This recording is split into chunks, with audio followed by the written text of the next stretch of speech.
महाराष्ट्र के बुद्धिस्ट, अरे ये तो नकली बुद्धिस्ट है। असली बुद्धिस्ट तो त्रिपुरा में है, हिमाचल में है, सिक्किम में है, थाईलैंड में है, जापान में है, ताइवान में है, तिब्बत में है, श्रीलंका में है, चाइना में है, नेपाल में है। ये जो महाराष्ट्र के बुद्धिस्ट है ना, ये नकली बुद्धिस्ट है। इन लोगों का बुद्धिज्म से कुछ लेना देना नहीं है। इन लोगों को बुद्धिज्म का कोई नॉलेज नहीं है। ये लोग तो पॉलिटिकल ग्रुप है। ये लोग बुद्धिज्म को सिर्फ वोट बैंक के लिए इस्तेमाल करते हैं। इस तरह की बेतुका बातें करने वाले, इस तरह का भ्रम फैलाने वाले लोगों का भांडा फूट चुका है। क्यों भांडा फूट चुका है? क्योंकि बिहार के बोध गया में महाबोधि महाविहार का जो मुक्ति आंदोलन चल रहा है, उसके तहत इन लोगों का भांडा फूट चुका है।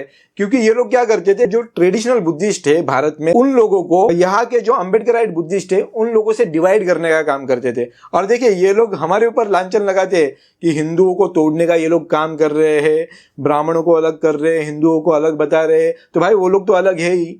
ब्राह्मणों ने पूरे हिंदुओं को कब्जा करके रखा है, कंट्रोल करके रखा है। ब्राह्मण तो बताता है कि बच्चा पैदा होने पर उसका नाम क्या होगा, घर में प्रवेश आपको कब करना है, कब आपको आपके पूर्वजों को खाना खिलाना है, कैसे खाना भेजना है, ये सारी बातें तो ब्राह्मण ही इन लोगों को बताता है ना। तो इसका मतलब ये होता है कि हिंदू जो है वो ब्राह्मण के कंट्रोल में है। हम लोग तो किसी के कंट्रोल में नहीं है। हम लोग तो भारतीय संविधान के हिसाब से चल रहे हैं। पर आप लोग जो हो, आप तो ब्राह्मणों के हिसाब से चल रहे हैं। आप यानी कौन? हिंदू लोग। अरे बच्चा पैदा होने के बाद वो बच्चे का नाम क्या रखा जाए, ये माँ बाप डिसाइड नहीं करते, ये भी ब्राह्मण डिसाइड करता है। तो ब्राह्मण तो आप लोगों को कंट्रोल कर रहा है ना। एनीवे, मुद्दा ये है कि जिस प्रकार महाराष्ट्र के बुद्धिस्ट लोगों को बदनाम किया जा रहा था, अब उनका भांडा फूट चुका है। कैसे फूट चुका है? तो दोस्तों, महाबोधि महाविहार का जो मुक्ति आंदोलन है, उसके तहत देश के, दुनिया के सारे बुद्धिस्ट एक हो रहे हैं। और इससे पता चल रहा है कि बुद्धिस्ट लोगों की यूनिटी है। दोस्तों, इस आंदोलन की पार्श्वभूमि को समझिए। 1891 में जब श्रीलंकन मॉन्क अनार्घिका धम्मपाल जब भारत में आए थे, तो वो बोध गया गए और उन्होंने वहां देखा कि ये जो बुद्ध विहार है, महाबोधि महाविहार है, इस पर तो ब्राह्मणों का कब्जा है। ब्राह्मण यहाँ पर घुसखोरी कर बैठे हैं, यहाँ पे कर्मकांड कर रहे हैं, यहाँ पर पिंडदान कर रहे हैं, हिंदू पूजा पाठ कर रहे हैं। तो उन्होंने आवाज उठाई 1892 में। उन्होंने कहा कि ये जो महाबोधि महाविहार है, ये बुद्धिस्ट के कंट्रोल में होना चाहिए, पर यहाँ पर तो हिंदू कर्मकांड हो रहा है, जो गलत बात है। तो उन्होंने आवाज उठाई और तब से लेकर अब तक ये आंदोलन चल रहा है। उन्होंने जो आंदोलन किया था, उसमें महाराष्ट्र के बुद्धिस्ट कोई शामिल नहीं हुए थे, क्योंकि तब तक ये जो बात है, ये 1892 की बात है। अनार्घिका धर्मपाल जी ने पूरे जीवन भर महाबोधि महाविहार को मुक्त करने के लिए आंदोलन किया, कोशिश की उसे मुक्त करने का, पर ब्राह्मणों की घुसखोरी और ब्राह्मणों के चंगुल से उस महाबोधि महाविहार को निकाल नहीं पाए। अनार्घिका धम्मपाल जी के बाद इस आंदोलन को आगे बढ़ाने का काम जापानीज मॉन्क भंते सुरई ससाई जी ने किया, जो कि अभी डॉक्टर बाबा साहेब अम्बेडकर की जो दीक्षा भूमि है, उस दीक्षा भूमि में वो वहां पर रहते हैं। तो उन्होंने इस आंदोलन को आगे बढ़ाने का काम किया। आज भी इस आंदोलन से वो जुड़े हुए हैं, भंते सुरई ससाई जी। दोस्तों, अभी जो पॉजिटिव चीज हो रही है, महाबोधि महाविहार मुक्ति आंदोलन में त्रिपुरा से लोग जुड़ रहे हैं, सिक्किम से लोग जुड़ रहे हैं, हिमाचल से लोग जुड़ रहे हैं। तो देश के सारे ही बुद्धिस्ट इस आंदोलन से जुड़ रहे हैं। और जो महाराष्ट्र के बुद्धिस्ट है, वो लोग तो इस आंदोलन में पहले से ही जुड़े हुए हैं। 1956 के बाद जो भी आंदोलन हुआ है, उस आंदोलन से महाराष्ट्र के बुद्धिस्ट लोग हमेशा से ही जुड़े हुए हैं। और ये पहली बार हुआ है कि देश और दुनिया के लोग भी इस आंदोलन से अभी जुड़ रहे हैं। तो दोस्तों, इससे जो ब्राह्मणवादी, मनुवादी, हिंदुत्ववादी लोग हैं, उनका भांडा फूट रहा है।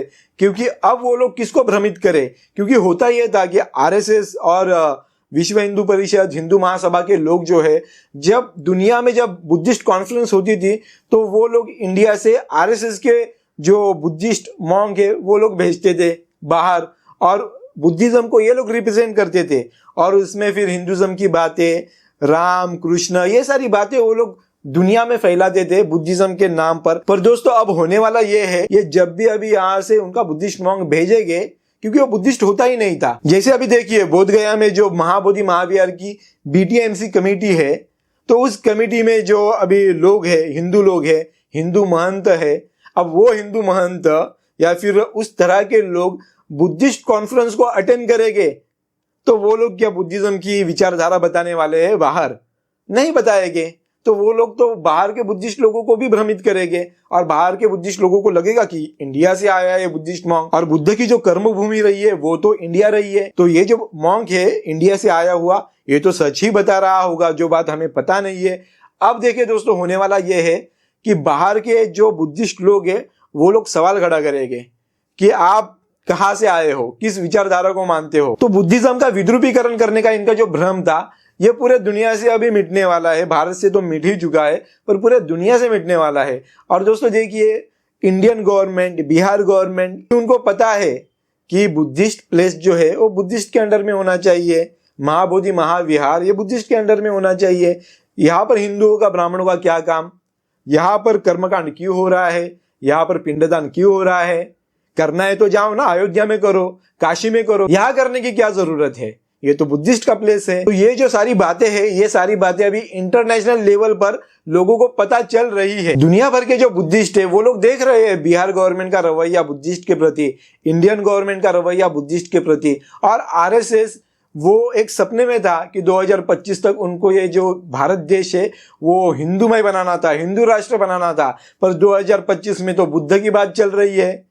सितंबर में आपकी एनिवर्सरी है ना राष्ट्रीय स्वयंसेवक संघ की, तो देखिए सितंबर में हम लोग क्या करते हैं। सितंबर में क्या करेंगे, हम लोग कोई राडा करने वाले लोग हैं नहीं, शोर शराबा करने वाले लोग हैं नहीं, पर जो सपना आप लोगों ने देखा था कि 2025 में सितंबर महीने में हम लोग इस देश को हिंदू राष्ट्र होते हुए देखना चाहते हैं, तो देखिए सितंबर मंथ तक कि बुद्धिज्म का कितना बोलबाला होगा। सिर्फ इंडिया में ही नहीं बल्कि पूरे विश्व में बुद्धिज्म का बोलबाला होगा, अभी तो हो ही रहा है। और महाबोधि महाविहार मुक्ति आंदोलन के तहत इस देश के बुद्धिस्ट लोग यूनाइट हो चुके हैं। इससे बड़ी बात हमारे लिए क्या है, क्योंकि हमारे महाराष्ट्र के लोग जब बाबा साहेब अम्बेडकर जी को आंध्र प्रदेश में उनकी विचारधारा फैला रहे थे, तमिलनाडु में फैला रहे थे, कर्नाटक में फैला रहे थे, तब तो आप लोग उनको बता रहे थे तमिल लोगों को, आंध्र के लोगों को, कि बाबा साहेब के नाम से महाराष्ट्र में ही पॉलिटिक्स नहीं हो रही है, यहाँ पर क्या होने वाली है। फिर भी हमने फैलाया और आज आंध्र प्रदेश में भारत की सबसे ऊंची बाबा साहेब की मूर्ति आंध्र प्रदेश विजयवाड़ा में है, हैदराबाद तेलंगाना में भी है। ये रिजल्ट है हम लोगों का। और ये हिंदुत्ववादी संगठन सोच रहे कि हम लोग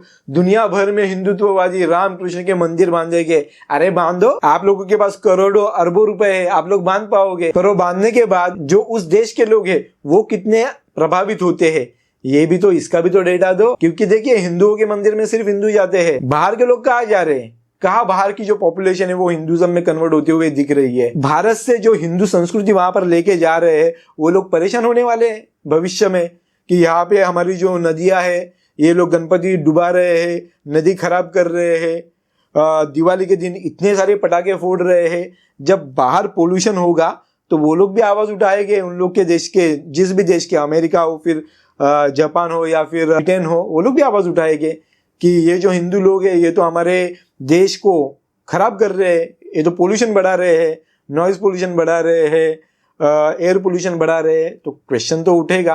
और जब वो लोग परेशान होंगे तो उन लोगों को हम भी डॉक्टर बाबा साहेब अम्बेडकर जी की रिडल्स इन हिंदुज्म की किताब गिफ्ट करेंगे। तो सोचिए क्या होगा, क्योंकि जितना हिंदुज्म बाहर फैलेगा उतना ही डॉक्टर बाबा साहेब अम्बेडकर जी का अम्बेडकरिज्म भी फैलेगा। क्योंकि हिंदुज्म की जो विचारधारा है, जो ब्राह्मणिज्म है, उसमें उस ब्राह्मणिज्म को काउंटर करने की अगर ताकत किसी में है वो तो अम्बेडकरिज्म में ही है। और अम्बेडकर की लीगेसी तो आप लोग जानते ही हो। तो यही होने वाला है। आप लोग हमको नकली बुद्धिस्ट को हो या असली बुद्धिस्ट को, कोई फर्क नहीं पड़ता, हम लोग आगे बढ़ते जा रहे हैं। और अभी ये भ्रम फैलाना बंद कर दो, और फैला भी रहे हो तो भी कोई मतलब नहीं है, क्योंकि त्रिपुरा के बुद्धिस्ट, सिक्किम के बुद्धिस्ट, हिमाचल के बुद्धिस्ट, सारे के सारे लोग महाबोधि महाविहार के यहाँ सब साथ बैठे हैं। और हम तो जितने भी बुद्धिस्ट मॉन्क है, फिर वो त्रिपुरा के बुद्धिस्ट मॉन्क हो या फिर हिमाचल के हो या सिक्किम के हो, देखिए उन लोगों का जो अभी रैली निकल रहा है उनके इलाके में, उनके रैली में डॉक्टर बाबा साहेब अम्बेडकर जी की तस्वीर नहीं है। और हमको इससे कोई परहेज नहीं है, क्योंकि देखिए वो लोग तो ट्रेडिशनल बुद्धिस्ट है, वो तो बुद्धिस्ट परंपरा में बरसों से जिए आ रहे हैं। और हमें जो बुद्धिज्म पता चला है वो डॉक्टर बाबा साहेब अम्बेडकर जी की वजह से पता चला है, क्योंकि हम लोग तो हिंदुज्म प्रैक्टिस करते थे, पर हिंदुज्म की जो जाति प्रथा है, वर्ण व्यवस्था सिस्टम है, जिससे हम लोग प्रताड़ित हुए थे, इस वजह से हम लोगों ने हिंदू धर्म छोड़कर अभी बुद्धिज्म, बुद्ध के मार्ग पर चले हैं। और त्रिपुरा के बुद्धिस्ट, हिमाचल के बुद्धिस्ट या फिर सिक्किम के बुद्धिस्ट हमें बुद्धिज्म सिखा रहे हैं, तो हम तो सीखेंगे। डॉक्टर बाबा साहेब अम्बेडकर जी ने बुद्ध एंड इस धम्मा में हमको बुद्धिज्म सिखाया है, वहां से हम सीखे। और भी जितने भी बुद्धिस्ट की जो भी शाखा है वहां से भी हम बुद्धिज्म को सीखना चाहेंगे। पर हिंदुत्ववादी लोगों, ब्राह्मणवादी लोगों, मनुवादी लोगों, आप लोग क्या करोगे? क्योंकि आप लोग तो कहते थे कि महाराष्ट्र के बुद्धिस्ट है तो नकली बुद्धिस्ट है, असली बुद्धिस्ट है नहीं, असली बुद्धिस्ट त्रिपुरा के है। पर अभी सब जन साथ में महाबोधि महाविहार के यहाँ आंदोलन कर रहे हैं तो हम तो यूनाइट हो गए। आप अपना देख लीजिए। वीडियो में दी गई जानकारी अगर पसंद आई हो तो इस वीडियो को लाइक और शेयर कीजिए। मिलते हैं नेक्स्ट वीडियो में, तब तक के लिए जय भीम, नमो बुद्धाय।